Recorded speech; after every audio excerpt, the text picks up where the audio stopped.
Hello दोस्तों। तो episode की शुरुआत में हमें हमारे सीरीज़ के मेन कैरेक्टर लिन फैन को दिखाया जाता है, जो वहाँ किसी का इंतज़ार कर रहा होता है।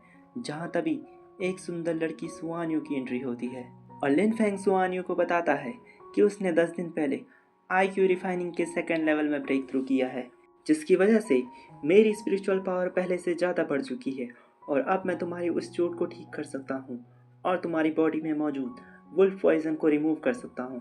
जिसके बाद सुवानियो और लिन फैंग लेक में जाते हैं, जहाँ लिन फैंग अपनी हीलिंग टेक्निक का इस्तेमाल करके सुवानियो की बॉडी में मौजूद पॉइजन को रिमूव कर देता है। इसके बाद लिन फैंग सुवानियो से बात करने की कोशिश करता है, पर वह लिन फैंग को इग्नोर करके लेक से बाहर आ जाती है और बाहर आने के बाद लिन फैंग से अपना मैरिज कॉन्ट्रैक्ट दिखाने को बोलती है, जिसे देते हुए लिन फैंग सुवानियो से पूछता है कि क्या अंकल हमारी शादी की प्लानिंग कर रहे हैं। मगर सुआनियो तो उसके आंखों के सामने ही अपने मैरिज कॉन्ट्रैक्ट को जलाकर राख कर देती है और लिन फैंग से कहती है, क्या तुम्हें सच में लगता है कि तुम मुझसे शादी करने के लायक हो? मेरा कल्टीवेशन लेवल ज़ैंगवू लेवल के 8 लेवल का है और तुम 16 साल होने के बावजूद भी आईक्यू रिफाइनिंग के सेकंड लेवल में अटके हो। जो कहकर वह उसकी बहुत बेइज्जती करती है और लिन फैंग से कहती है कि मेरी शादी सिर्फ एक पावरफुल पर्सन से होगी, ना कि तुम जैसे किसी लूजर से। जिसे सुनकर लिन फैंग कहता है, तो अब तक तुम सिर्फ मेरी सोल पावर से अपने पॉइजन को ठीक करवाने के लिए मेरे पास आती थी और अब जब तुम्हारा काम बन चुका है तो तुम मुझे नकारा बताकर यहाँ से जा रही हो। इसके जवाब में वह एक मेडिसिन की बोतल फेंक कर कहती है, यह रही तुम्हारी कीमत। जो कहकर वो वहाँ से चली जाती है। जिसके जाने के बाद उस मेडिसिन की बोतल को कोई अपनी स्पिरिचुअल पावर से उठाता है और लिन फैंग पलट के कहता है, क्वीन लियान तुम यहाँ क्या कर रही हो? और क्वीन लियान बोलती है कि मैं सुआनियो के दिए हुए काम को पूरा करने के लिए आई हूँ, ताकि लोगों को तुम्हारे और सुआनियो के बारे में कुछ पता ना चले। और वह बड़ी आसानी से क्वीन लॉन्ग डायनेस्टी के जैननांग एम्परर के थर्ड सन क्वीन होंग से शादी करके थंडर गॉड पैलेस को ज्वाइन कर सके। जो कहकर वो लिन फैंग पर अटैक कर देती है, जिसकी वजह से लिन फैंग की पूरी बॉडी फ्रीज हो जाती है। इसके बाद क्वीन लियान वहाँ से चली जाती है। तभी हमें लिन फैंग के फोरहेड के बीच में एक आई को ओपन होते हुए दिखाया जाता है। जिसके बाद लिन फैंग की आंख एक लैब में खुलती है, जहाँ उसकी नज़र उसी आई के ऊपर पड़ती है और उसकी नज़र 2 पर्सन पर पड़ती है, जिनमें से एक पर्सन उसकी तरह दिखाई दे रहा होता है, जो एक रोबोट पर एक्सपेरिमेंट कर रहा होता है। जहाँ सिस्टम में कुछ खराबी होने के कारण वहाँ एक बड़ा धमाका होता है, जहाँ से सीन शिफ्ट होकर हमें लिन फैंग की सोल सी के अंदर का दिखाया जाता है, जहाँ हमें उस आई के अंदर से एक रोबोट गर्ल को आते हुए दिखाया जाता है, जो उसे बताती है कि मास्टर आपने जो कुछ अभी देखा वो आपकी पास्ट लाइफ की मेमोरी थी।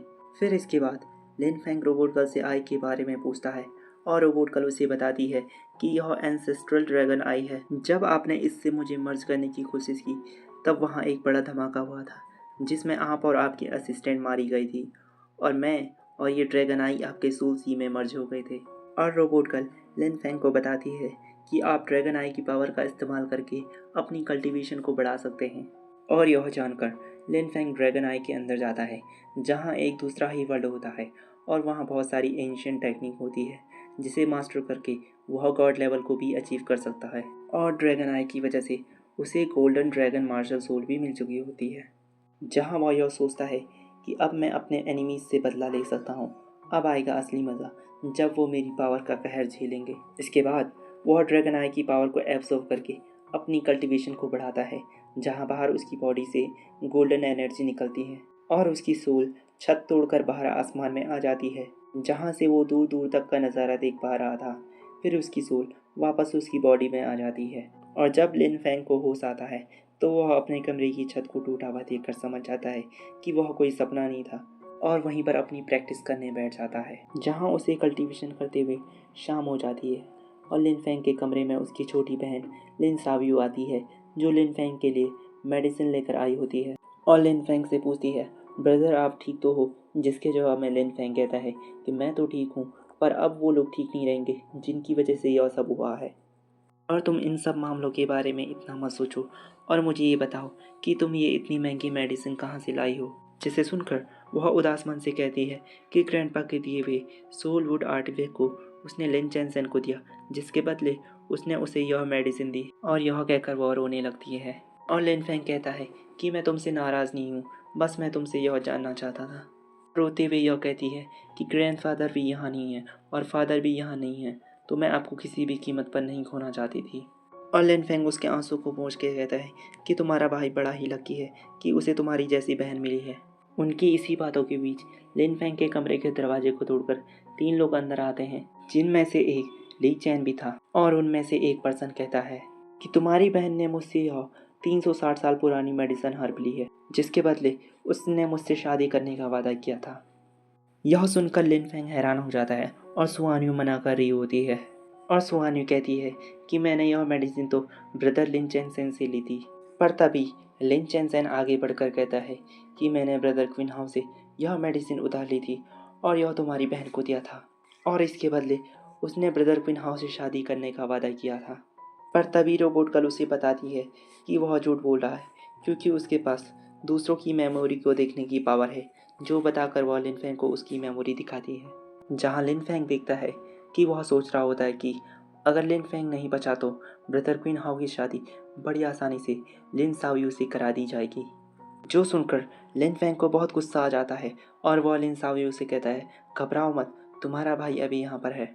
और क्वीन होंग की तरफ गुस्से से आगे बढ़ता है और कहता है, कमीने, तू कभी अपनी चाल में कामयाब नहीं होगा। मेरे होते हुए मैं तेरी शादी कभी अपनी बहन से नहीं होने दूंगा। तब ली चैन आगे बढ़कर कहता है कि ब्रदर लिन फेंग, आपको कोई गलतफहमी हो रही है। मगर लिन फेंग कहता है कि तुम चुप रहो, मुझे पता है कि इसमें तुम्हारा भी फ़ायदा है, क्योंकि तुम क्वीन होंग की मदद करके क्वीन लॉन्ग आर्मी में ज्वाइन होना चाहते हो, जिसके लिए तुम यहाँ पर इतना बड़ा नाटक कर रहे हो। और यह सुनकर ली चैन हैरान हो जाता है और सोचता है कि लिन फेंग को कैसे पता चला कि मैं झूठ बोल रहा था। पर इसके बाद एक तीसरा अजीब सा पर्सन आगे आकर कहता है, क्या बकवास कर रहे हो तुम लिन फेंग। जहाँ ली चैन बीच में कहता है कि लिन फेंग, इसमें तुम्हारा भी फ़ायदा है, तुम्हें भी क्विन लॉन्ग आर्मी में ज्वाइन करने का मौका मिलेगा, तो इससे अच्छी बात तुम्हारे लिए क्या हो सकती है। लिन फेंग गुस्से में कहता है, तुम अभी इतने क्वालिफाई नहीं हुए हो कि तुम मेरी लिन फैमिली में शामिल हो सको, और चुपचाप यहाँ से दफ़ा हो जाओ। पर ली चैन कहता है कि मेरे ग्रैंडफादर लिन फैमिली के नए मास्टर हैं और मेरे फादर जिया फैमिली के साथ एक अच्छा अलायंस बनाना चाहते हैं, जिसके कारण मैंने यह डिसीज़न लिया। मगर लिन फेंग कहता है कि मैं कभी ऐसे पर्सन से अपनी बहन की शादी नहीं कराऊंगा जिसके थॉट्स इतने एविल हो। इसके यह कहते ही यह एपिसोड यहीं पर ख़त्म होता है। तो दोस्तों, अगर आपको यह वीडियो पसंद आई हो तो हमारे चैनल को लाइक करें, शेयर करें और सब्सक्राइब करें। धन्यवाद।